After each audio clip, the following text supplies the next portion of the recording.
What's up everybody, this is Justin Wong and we're here about some more videos. So I had a conversation recently with Gutex talking about which characters for Street Fighter 5 are going to be like potentially top tier in the new season. And I thought it was a pretty good comment. You know, obviously everyone's tired of seeing the Kamis, the Akumas, the Guiles, the Manats, the Bukis. So I'm just curious on, you know, I just really thought about what characters can possibly be top tier in the next season of Street Fighter 5, right? Season 4.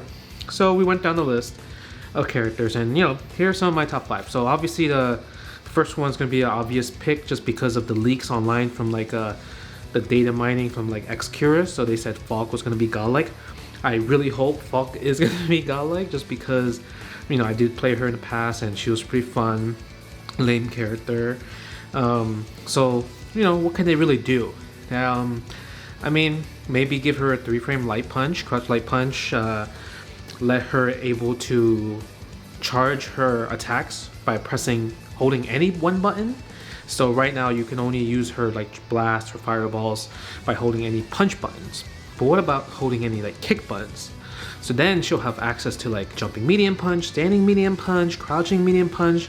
It's like, you really don't need standing heavy kick. So if I could hold standing heavy kick as my charge, that would be pretty awesome. Counter hit combos like crouch light punch and a standing medium punch would be awesome. That would probably give her really big damage options actually. Making V-Trigger 1 just somehow stronger.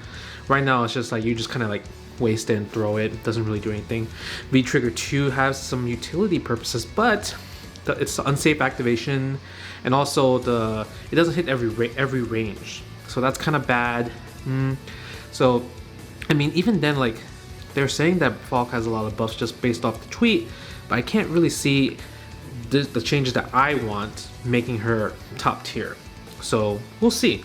But I mean, I'm gonna just say that Falk's gonna be top tier just based off the leaks in general, and leaks are usually right. So we'll see what happens. Number 2, the second character I do think is gonna be top tier, possibly top tier, is Chun-Li. So the reason why is that obviously season 1 Chun-Li was kind of ridiculous, and she got nerfed since then. And I mean, she's not bad right now. She's not a bad character. You know, she's pretty fluid. You know, you have to work really hard to win with her. She's obviously not like no Akuma or Guile, right, or anything, but she's not bad. But the reason why I do think Chun-Li is going to be strong in season 4 is because you're not going to have a low tier character with that many costumes. How many costumes do you like have? Over like 20 costumes of Chun-Li, like costumes. Like, no one's going to keep wanting to buy costumes for a character that's, you know, not good in the game. So that's my theory on why she will be top tier in the next season, just because you gotta sell these costumes, man. These DLC $3.99 costumes, like, I haven't bought all the Chun-Li costumes, but I definitely have like over 10 for sure. For sure I have over 10. So you have to make her top tier just based off the fact that Capcom needs those sales. So that, let's see, what's the third pick? My third character, I think Zeku is gonna be really good.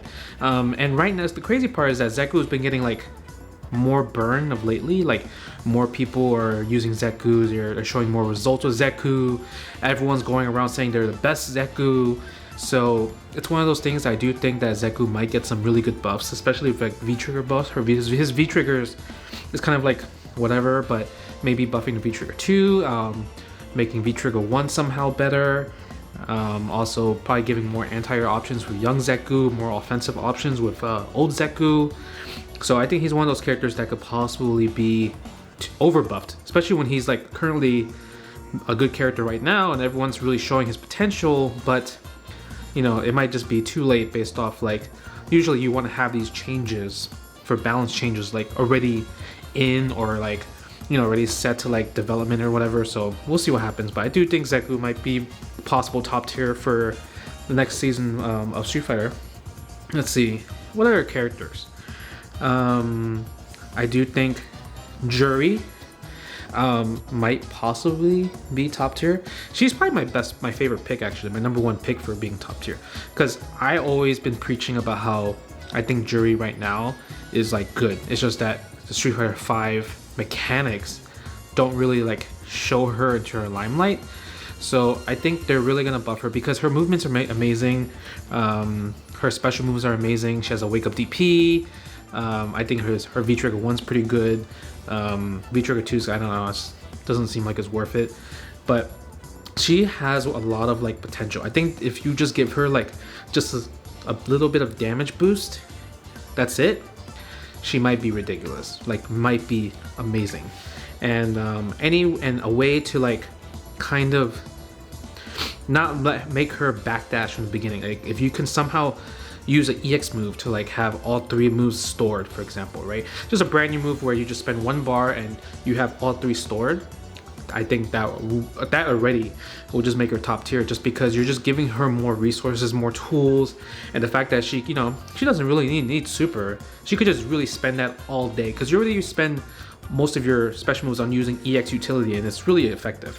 So I do think Juri might be top tier in season 4 of Street Fighter 5. I think another character that could possibly be good as well is Sakura.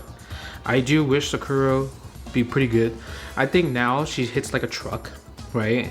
She's one of those characters that, you know, you really focus on jumps, dash, and she has standing light kick and a DP, which is really good. Only thing that she doesn't have is kind of like standing heavy kick into activation. Like her activation tools are pretty bad, but if you kind of buff the way she can activate and combo off of things, I think that's another game changer for Sakura, especially because this game is very V-trigger oriented. So if you could make maybe her V-trigger moves safe, like Tatsu, a V-trigger Tatsu could be safe, or the fact that she can really get a big combo off of just raw activation from buttons in general, and even I think just like kind of buffing like her fireball, that would like make her really good, just because she's a very popular character as well too.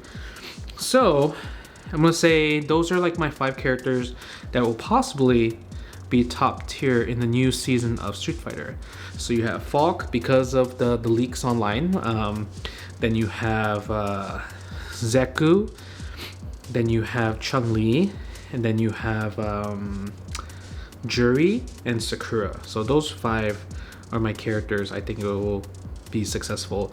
So yeah, I mean, you know, Alex will probably still be low tier. Sorry guys, like I know you guys been complaining about Alex for like ever, but yeah, I agree with Capcom, down with grapplers. So yeah, Zangief probably might get a little small buff, but yeah, the game is going to be more defense oriented, or more zoning will kind of take place, and I think Zangief will be obsolete, and people will probably stick with Birdie and Mika and Abigail. So yeah, I mean, those are like my 5 characters I do think that will be top tier. Let me know if you guys agree with me or have your own thoughts of what characters will be top tier. So yeah, you know, hopefully you enjoyed the video. Please share the video, subscribe to the channel, and all that good stuff, and let me know in the comments below what your thoughts and what do you think is going to happen in the new season of Street Fighter 5 season 4. See you guys later in my next video. Peace.